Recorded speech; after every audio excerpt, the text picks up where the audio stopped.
Two of the American soldiers killed on Sunday were young black women who, like many others, saw the Army as a life ladder.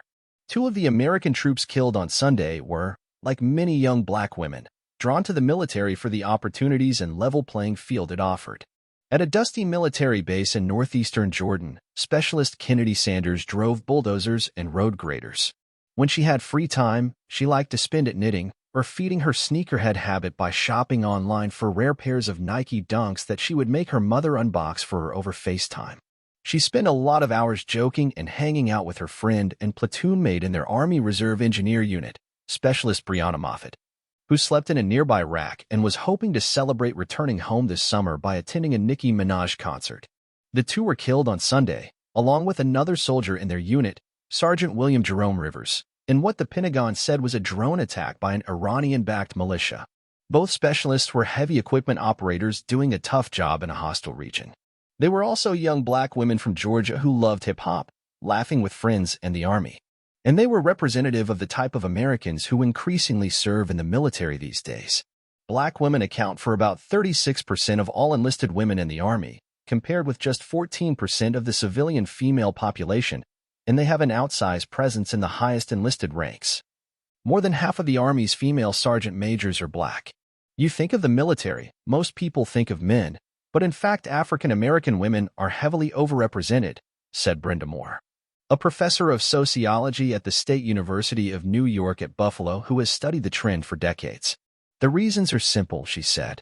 The Army was one of the first large employers to strip structural racism from its organization. Though other forms of racism persisted, the military in the civil rights era was one of the few places where black women could find open doors and equal opportunity. Military service comes with benefits that can be rare in civilian blue-collar jobs, and recruits do not need to know someone or have a degree to be hired. The Army was seen as a good deal, Ms. Moore said. You could make something of yourself, provide for your family, and do something honorable. Today, women like Specialist Sanders and Specialist Moffett fill the often overlooked ranks of supply, logistics, and medical jobs that support combat units. Specialist Moffett, 23, of Savannah, Georgia, enlisted in the Army Reserve in 2019 right after high school and was soon learning to drive construction equipment like bulldozers and road graders. She was the second woman in her family to join the Army. Her mother served, too. It's basically a family tradition, said Darima Weaver, a friend since middle school. Ms. Weaver said her friend was happy to have joined up. She loved the adventure, and she loved the service, she said. In between her Army Reserve commitments, Specialist Moffett worked as a civilian home care provider for people with disabilities. The Savannah Regional Director of United Cerebral Palsy of Georgia, Sharon Mitchell, described Specialist Moffett in a statement as a deeply passionate advocate for the people we support. Her platoon mate Specialist Sanders, 24, came from Waycross, a town in the southeastern part of the state where the median household income is half the national average. Her longtime friend Bree Etheridge said in an interview that it was the kind of place where some people get stuck and they can't leave. Others, if they're motivated and want to do big things with their lives, like Kennedy, they go to college or join the service, she said. Specialist Sanders grew up on a street full of boys and with several brothers, and learned fast to keep up while playing football and basketball. In high school, she lettered in 3 sports.